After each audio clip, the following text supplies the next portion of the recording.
Come back. పులివెందుల్లో ఎన్నికల ప్రచార సభలో వైఎస్ జగన్ మాట్లాడుతున్నారు. ఇప్పుడు లైవ్ చూద్దాం.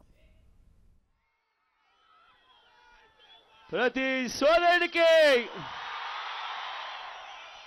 ప్రతి స్నేహితుడికి ముందుగా మీ అందరి ఆప్యాయతలకు, మీ అందరి ప్రేమానురాగాలకు, మీ అందరి ఆత్మీయతలకు రెండు చేతులు జోడించి శిరస్సు వంచి పేరు పేరున హృదయపూర్వకంగా కృతజ్ఞత తెలుపుకుంటా ఉన్నాను.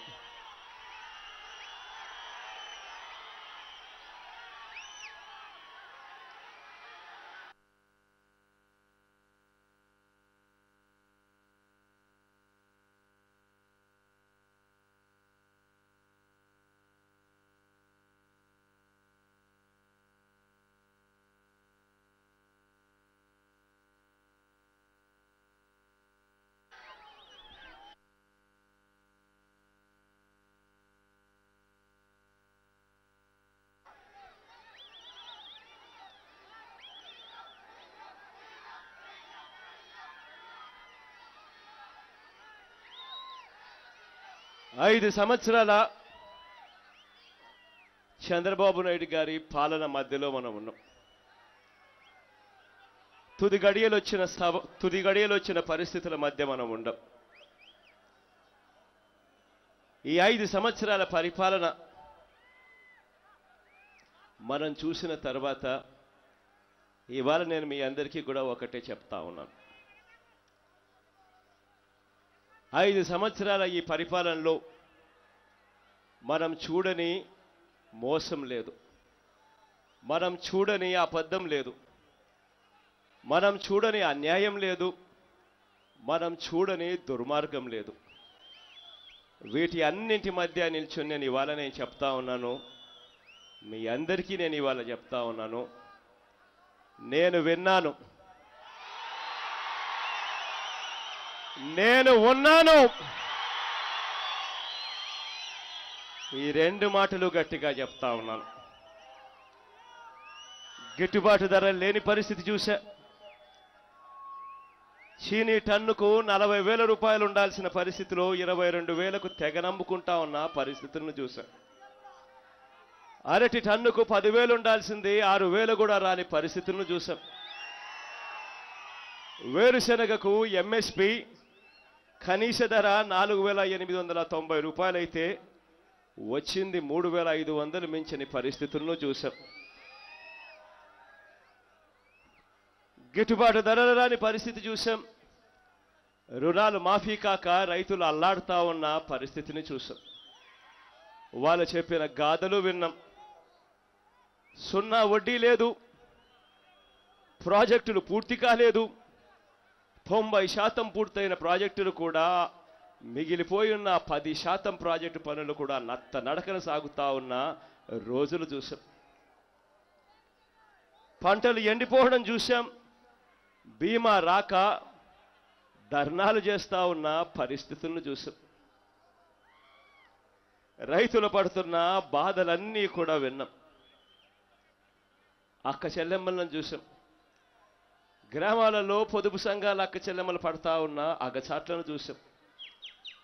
మాఫీ కాలేదు, సున్నా వడ్డీ పథకం గాలికి ఎగిరిపోయిన పరిస్థితులు వాళ్ళు చెప్తా ఉంటే విన్నాం. పసుపు కుంకుమ పేరుతో చంద్రబాబు నాయుడు గారు చేస్తా ఉన్న డ్రామాలను కూడా చూసాం.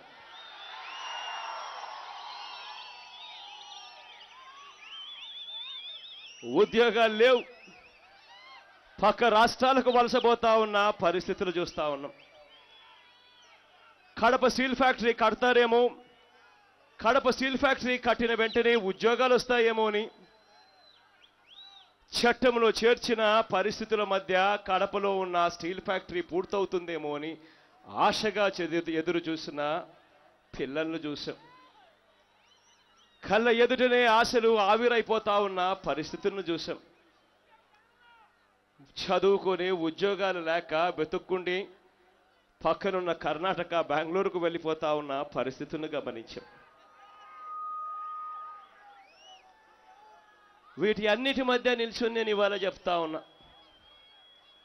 వీటి అన్నిటి మధ్య ఇవాళ నిల్చొని నేను ఇవాళ చెప్తా ఉన్నా, నాన్నకు కానీ నాకు కానీ మా ఇద్దరికి మీ అందరికీ కూడా భరోసా ఇచ్చే విధంగా చెప్తా ఉన్నాను.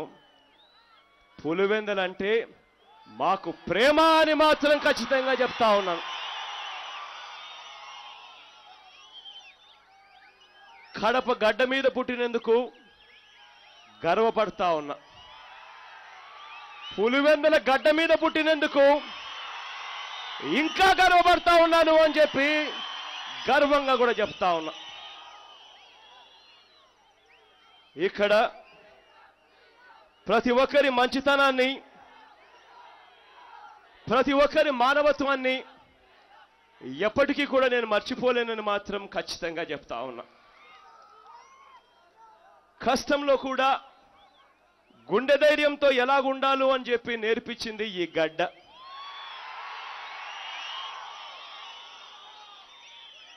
మన మీద వందల నిందలు వేస్తా ఉన్నా, వందల కుట్రలు జరుగుతా ఉన్నా తునకకుండా, బెదరకుండా ఎలా ఉండాలి నిబ్బరంగా నేర్పించింది ఈ గడ్డ.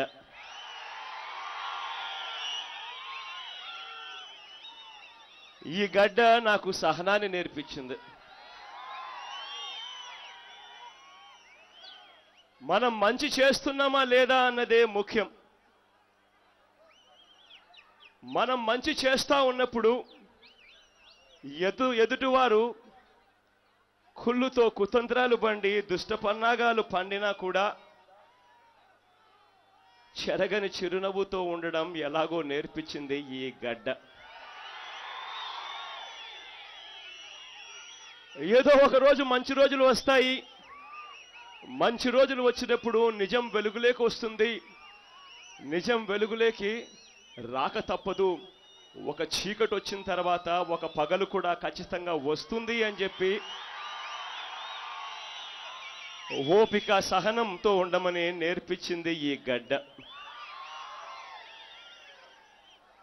రాతి నేలలో సేద్యం చేయటం ఎలాగో ఈ గడ్డ మనందరికీ కూడా నేర్పించింది. ఈ నేలలో నీటిని నింపితే బంగారం ఎలా పండించగలమో మనకు చేసి చూపించింది ఆ దివంగత నేత ప్రీతమ నాయకుడు రాజశేఖర రెడ్డి గారు.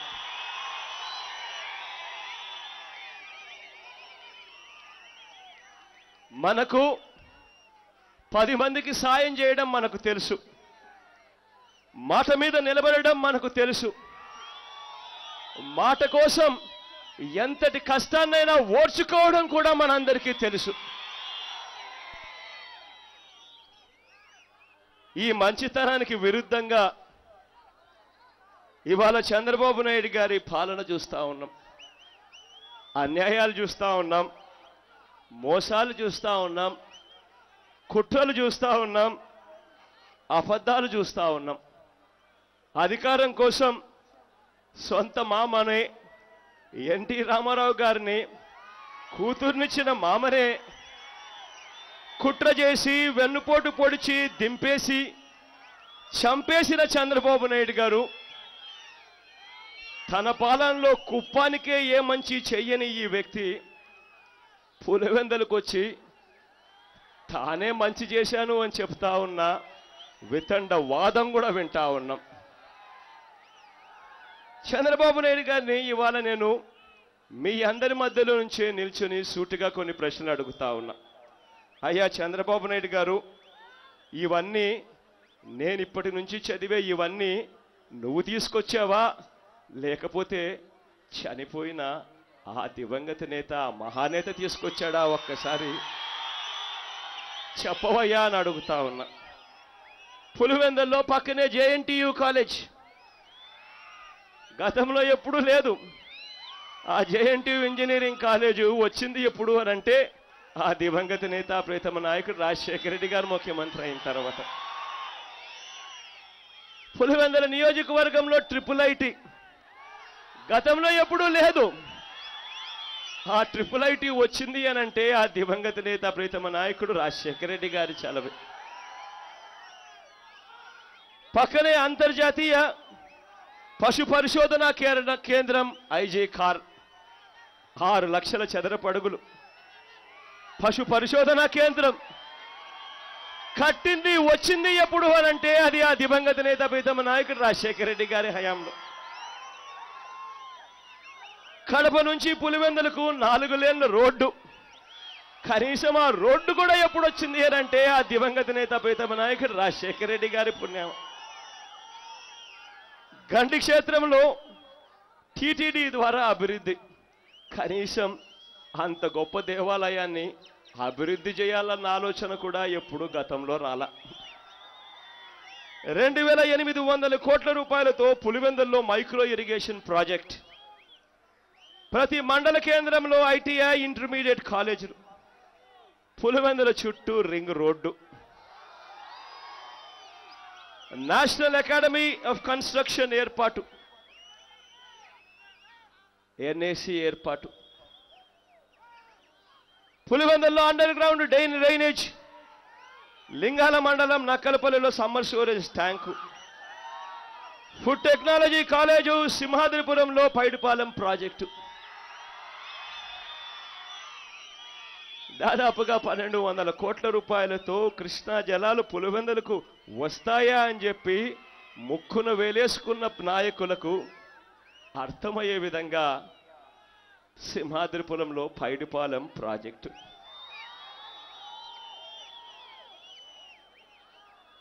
పీబీసీ బ్రాంచ్ కెనాల్ ఆధునీకరణ, పులివెందుల కదిరి మధ్య కొత్త రోడ్డు, పులివెందుల ముదిగుబ్బ జమ్మలమడుగు మధ్య డబుల్ లేన్ రోడ్డు నిర్మాణం కూడా దివంగత నేత ప్రీతమ నాయకుడు రాజశేఖర రెడ్డి గారి పుణ్యం.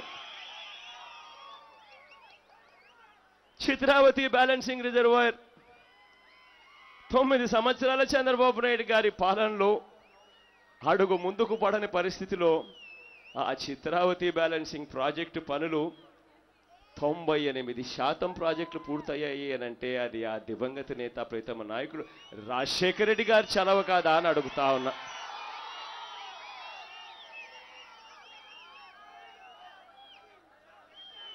చంద్రబాబు నాయుడు గారిని అడుగుతా ఉన్నా, అయ్యా చంద్రబాబు నాయుడు గారు, పులివెందుల మీద ప్రేమ అంటావు, ఇక్కడికి వచ్చినప్పుడు మోసం చేసే మాటలు మాట్లాడుతావు, పక్కనే ఐజీ కార్లు కనిపిస్తుంది, 6 లక్షల చదరపు అడుగుల ఐజీ కార్ల పరిశోధనా కేంద్రం, ఎందుకు అక్కడికి నువ్వు పరిశ్రమలు దాలేదు, ఎందుకు 6 లక్షల అడుగుల వాడుకోలేదు, ఎందుకు ఇక్కడ ఉద్యోగాలు కల్పించేందుకు ఒక అడుగు ఎందుకు ముందుకు వేయలేదు చంద్రబాబు నాయుడు గారు నువ్వు నిలదీస్తూ అడుగుతా ఉన్నాను.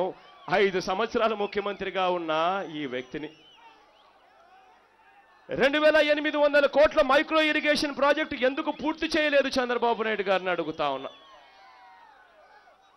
సర్వరాయ్ సాగర్ ప్రాజెక్టు ఎందుకు పూర్తి చేయలేకపోయారు, దీంతో పాటు గడ్డికోట వామికొండ ప్రాజెక్టులు ఎందుకు ఖర్చు పూర్తి చేయలేకపోతా ఉన్నారు, మిగిలిన 10% 5% పనులు కూడా పూర్తి చేయలేని పరిస్థితిలో ఎందుకు ఉన్నారు చంద్రబాబు అని అడుగుతా ఉన్నా.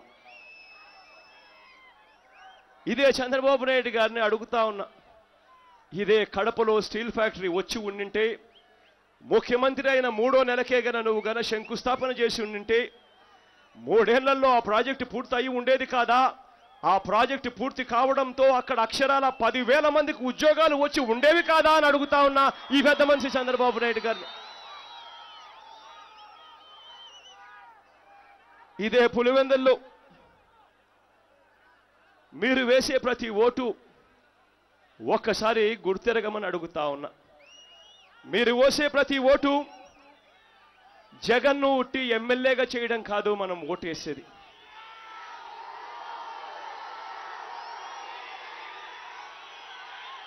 మీరు వేసే ప్రతి ఓటుతో రాష్ట్ర భవిష్యత్తుకే మార్పులు రాబోతా ఉన్నాయన్న సంగతి మర్చిపోవద్దని అడుగుతా ఉన్నా.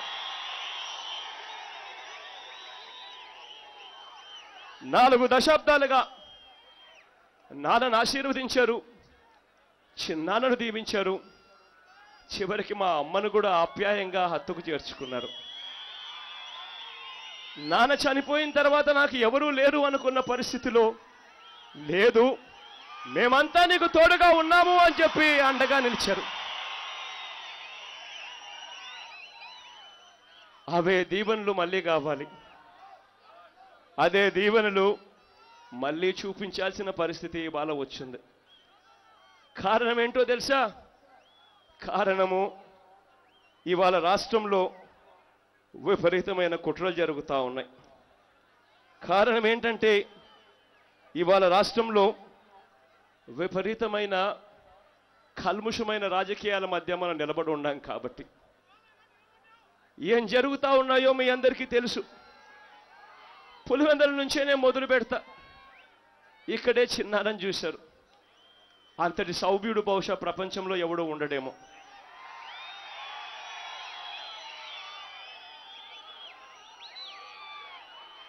చిన్నారను అతి దారుణంగా చంపించింది వీరే. ఆ తర్వాత మళ్ళీ బురద జల్లేది వీళ్ళే.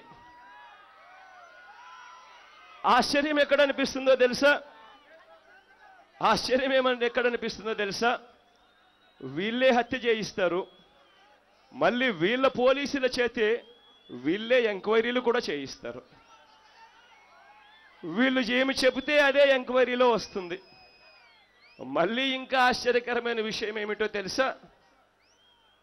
తప్పుడు ఎంక్వైరీ రిపోర్ట్లు వీళ్ళ జేబుల్లో ఉన్న పోలీసు అధికారులతోనే చేయించడమే కాకుండా వక్రీకరిస్తూ వీళ్ళకి కావలసినట్టుగా రాసేది, చూపేది మళ్ళీ వీళ్ళ టీవీ ఛానల్లే, మళ్ళీ వీళ్ళ పేపర్లే.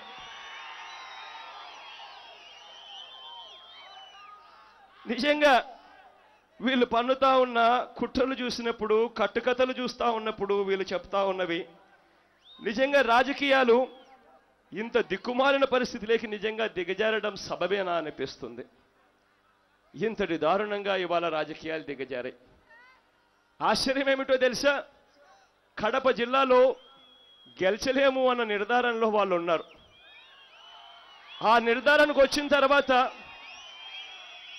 కుట్రలు చేసే కార్యక్రమం, కుతంత్రాలు చేసే కార్యక్రమం ఒక కడప జిల్లానే కాదు, చంద్రబాబు నాయుడు గారు 5 సంవత్సరాల మోసాల పాలన, అబద్ధాల పాలన, అన్యాయాల పాలనతో ఇవాళ రాష్ట్రంలోనే చంద్రబాబు నాయుడు గారికి పూర్తిగా డిపాజిట్లు పోయే పరిస్థితి ఇవాళ కనిపిస్తూ ఉంది. ఇటువంటి పరిస్థితుల మధ్య కుట్రలకు తావు లేపారు. ఇటువంటి పరిస్థితుల మధ్య కుట్ర ఏ స్థాయిలో ఉందో ఒక్కసారి గమనించమని అడుగుతా ఉన్నా. చిన్నన్నగారిని చంపేస్తే జమ్మలమడుగులో తిరిగేవాడెవడు ఉండడు అని చెప్పి చిన్నన్నగారిని చంపారు. చంపిన తర్వాత ఆ నేరాన్ని కుటుంబ సభ్యుల మీదనే వేసేస్తే, ఆ తర్వాత అన్యాయంగా ఎవరినైనా అరెస్టు కూడా చేసేస్తే, ఆ తర్వాత చివరకు పులివెందుల్లో కూడా ఎన్నికలు జరిపే వాళ్ళు కూడా ఉండరు అని చెప్పి కుతంత్రాలు పండుతా ఉన్నారు. అంతేకాదు, అన్యాయంగా అరెస్టులు చేసినప్పుడు రాష్ట్ర వ్యాప్తంగా కూడా ఇదే చంద్రబాబు నాయుడు గారి నిన్ననే ఆదేశాలు ఇచ్చాడట వాళ్ళకు సంబంధించిన మనుషులందరికీ.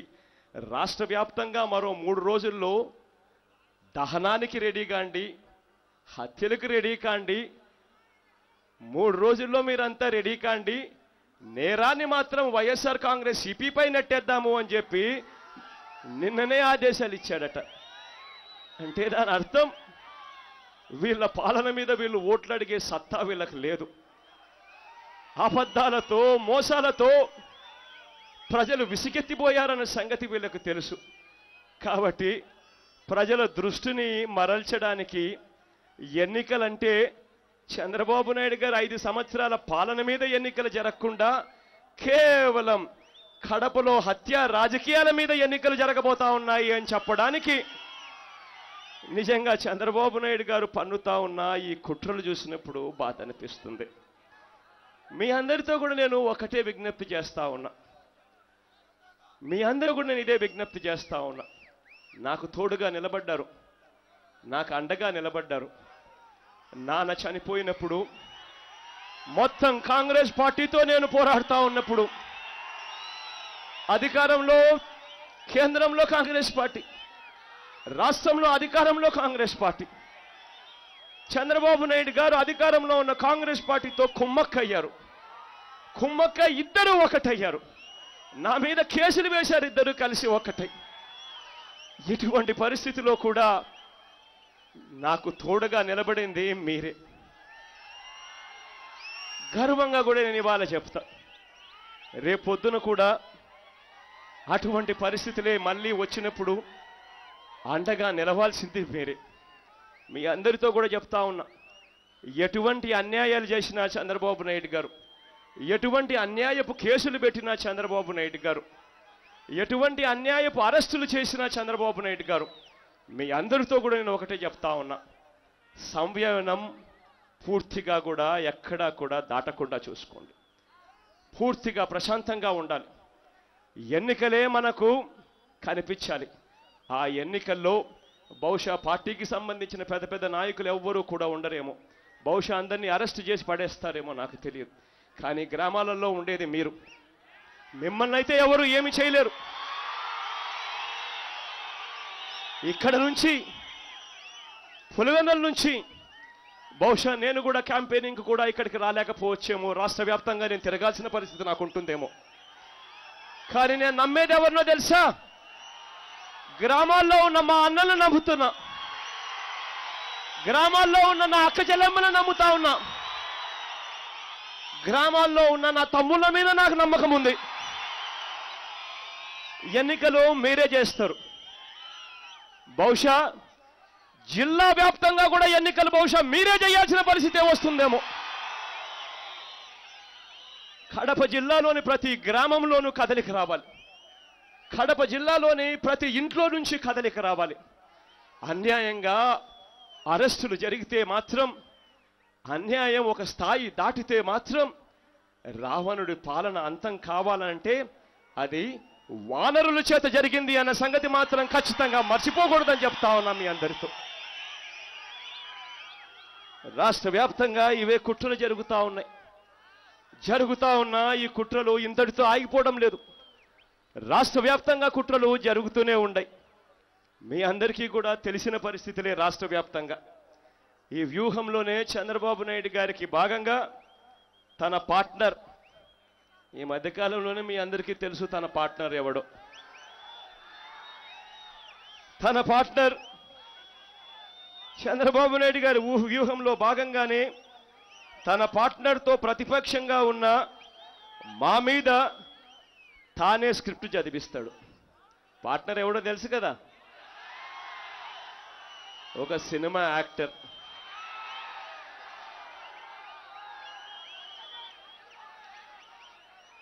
చంద్రబాబు నాయుడు గారే స్క్రిప్ట్ రాస్తారు, డైలాగులు కొట్టిస్తారు. చంద్రబాబు నాయుడు గారు ఎలా ఆదేశిస్తే ఆయన అలా చేస్తాడు. చంద్రబాబు నాయుడు గారి ఆదేశాల మేరకు ఆయన అభ్యర్థుల్ని ప్రకటిస్తాడు. చంద్రబాబు నాయుడు గారి పార్ట్నర్కు సినిమా నిర్మాత చంద్రబాబు గారే, డబ్బులు చంద్రబాబు గారే, డైలాగులు ఆయనయే, అభ్యర్థి నిర్ణయము ఆయనే. బీఫాములు ఒక్కటే మాత్రమే ఆయన యాక్టర్తో పెట్టిస్తాడు, ఆ పార్ట్నర్తో పెట్టిస్తాడు. ఇదే చంద్రబాబు నాయుడు గారి హయాంలోనే చంద్రబాబు నాయుడు గారు కాంగ్రెస్ పార్టీతో కుమ్మక్కైన వేళ, జగన్ అనే వ్యక్తిని ఇబ్బంది చేయడం కోసం కాంగ్రెస్ పార్టీతో కుమ్మక్కై చంద్రబాబు నాయుడు గారు ఇబ్బందులు పెట్టిన వేళ, అధికారుల ఎలా చెబితే అలా చేసిన సిబిఐ అధికారి కూడా మీ అందరికీ తెలుసు. ఆ పార్టీ, ఆ అధికారిని ఇదే చంద్రబాబు నాయుడు గారి పార్టీ నుంచి భీమిలీకి టికెట్ ఇవ్వాలి అని అనుకున్నాడు. ప్రజల్లో వ్యతిరేకత వచ్చేసరికి భీమిలీ టికెట్ కాస్త తన పార్ట్నర్తో చేర్పించి అక్కడ నుంచి విశాఖపట్నం ఎంపీగా అభ్యర్థిగా నిలబెట్టించారు. గొప్ప గొప్ప డ్రామాలు ఆడుతూ ఉన్నారు వీళ్ళంతా. చివరికి ఏ స్థాయిలో ఈ డ్రామాలు ఉన్నాయంటే, నిన్న చంద్రబాబు నాయుడు గారి పార్ట్నర్ యాక్టర్ నామినేషన్లు వేస్తే అక్కడ జెండాలు కనిపించినవి ఏమిటో తెలుసా? తెలుగుదేశం పార్టీ జెండాలు కనిపిస్తాయి.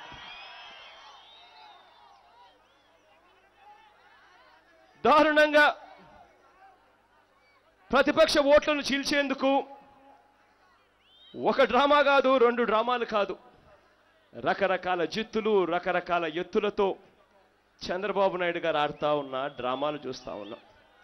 మీ అందరితో కూడా నేను ఒకటే చెప్తా ఉన్నా, మనకు ఇటువంటి డ్రామాలు చేయాల్సిన పనుల, మనకు ఇటువంటి సినిమాలు తీయాల్సిన పనుల.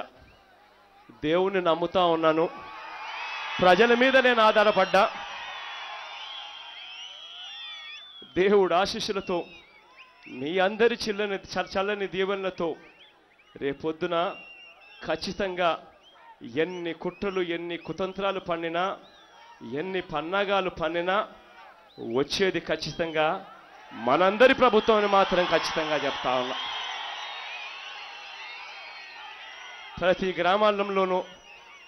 ప్రతి గ్రామంలోనూ రాబోయే రోజుల్లో చంద్రబాబు నాయుడు గారు విపరీతమైన డబ్బులు పంపించే పరిస్థితి కూడా ఉంటుంది. విపరీతంగా సంపాదించిన ఆ డబ్బులు కూడా ఉంటాయి. ఆ డబ్బులను అధిగమించాలి.